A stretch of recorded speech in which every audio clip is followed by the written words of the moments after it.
Hey guys, I wanted to make a full review here for the Apple iPad mini 2 or Apple iPad mini with Retina display as it's actually officially called. We'll be covering all sorts of different aspects here, for example the display, the battery life, the performance.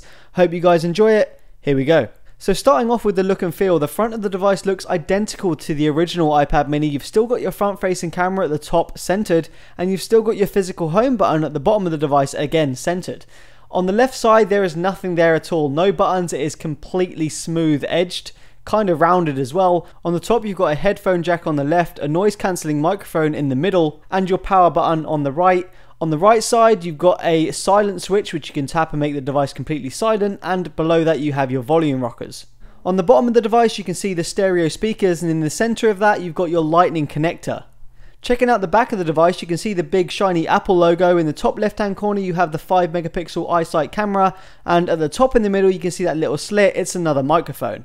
In terms of the dimensions, it comes in at 7.5mm thick, which is a little bit thicker than the original iPad mini, coming in at 7.2mm. It's also a little bit heavier than the original, coming in at 331 grams compared to 308, so it's definitely got a little bit more weight, but it's still fine for one-handed use. There are of course reasons for that additional weight, one of them being a bigger battery, and that's in there because it needs to power that Retina display, which is obviously going to take more power than what the original iPad mini's display did. Checking out the display specifications, it's a 7.9 inch LED backlit IPS LCD panel with a resolution of 2048 by 1536, and that amounts to a pixel density of around 324, and of course it has the classic 4:3 aspect ratio that we see on all the iPads. So for me, the display is the biggest upgrade from the original iPad mini, which of course didn't have a Retina display, and I could really notice that. Sometimes when I looked at websites, the text would be a little bit blurry, not very sharp. That has been fixed now. This has a lot more pixels and that blurriness has completely gone. Text is super clear and super sharp. Even when the website is fully zoomed out, I can still read this. If I was looking at this on the original iPad mini, there would definitely be some blurriness to this text, which just isn't here now. So a pretty big upgrade right here. Now that resolution bump of course goes throughout the whole OS, and pictures are included in that, and when you have a nice high-res picture you can definitely see the difference. It's just a lot sharper, you can see more detail, and it's just overall again a much better experience to view your pictures on this device. The same can be seen with videos, and I've got a YouTube video playing at 1080p. Now that isn't the full resolution of this device, but at least you can actually benefit from watching a 1080p video, which you couldn't before as the display just couldn't show it. So your full HD videos are going to look sharper and better on the iPad mini 2 over the original. Now in this image on the left you can see the iPad Air, and on the right you can see the iPad mini with Retina display. The iPad mini doesn't offer sRGB coverage, and what that's going to mean is the colours aren't going to pop quite as much as the iPad Air, the Nexus 7 or the Kindle Fire HDX, and you can see that quite evidently from this picture. If you just look at the red triangles, they definitely look a little bit richer on the iPad Air. With all that being said though, I don't think you're going to be disappointed with the display on the iPad mini Retina. It's still a massive upgrade over what we had on the original iPad mini. Websites, photos and videos all look great. The only difference is you might not get as much visual punch as say something like the iPad Air. The processor's also been heavily upgraded. It now comes with the Apple A7 processor, which is a dual-core CPU clocked at 1.3 GHz. It also comes with the quad-core graphics PowerVR GPU, so it has the same internals as the flagship iPhone 5S and also the same internals as the flagship iPad Air, except the iPad Air is slightly higher clocked. So this is kind of a big deal because the original iPad mini had the same internals as the iPad 2. The iPad mini 2 on the other hand has the best internals Apple have to offer. What this means in terms of real-world performance is it's been greatly improved. Apps open very quick. It's definitely noticeable over the original iPad mini.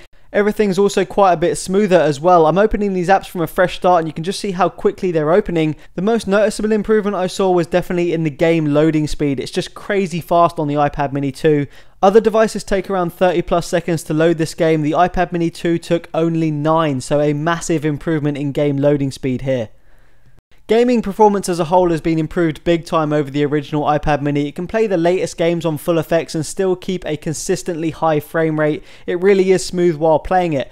It really is a nice experience to play your games on this tablet. Not quite as smooth as say the iPhone 5S, but don't forget the resolution on this tablet is a lot higher than that of the iPhone 5S. But you can rest easy that even the most intense games are going to run really well on this tablet, even with maximum settings, and it's going to be a really enjoyable experience. So gaming is not a problem, and it really is one of the best tablets you can buy if your focus is gaming. Checking out a few benchmarks here, you can see some really impressive numbers from Geekbench, pretty much identical numbers to the iPhone 5S. And 3D Mark here also shows some impressive results. You can see from graphics test 1 and 2 it scores very highly. You're going to find it hard to actually find another tablet that can score that highly on graphics test 1 and 2. It gets a little bit let down in the physics test where some Android devices have actually scored 50 FPS. You can see it scoring 25.5, but that score is consistent with other iOS devices, so it's not exactly a specific problem with the iPad mini Retina. The web browsing performance is another area where the iPad mini 2 just hands down beats its predecessor. It's a lot faster thanks to that A7 processor. Websites load very quickly. Page scrolling and overall responsiveness has also been improved, and pinch to zoom as always is buttery smooth. It gets an excellent score on the SunSpider benchmark of 422.8, which is one of the best I've seen, and also a great score on BrowserMark with 3500, and you can see your browser is superior to 98% of all tablet browsers. So what about battery life? Well, the device comes with a non-removable 23.8 watt-hour battery, and that's going to give you around 9.8 hours of continuous web browsing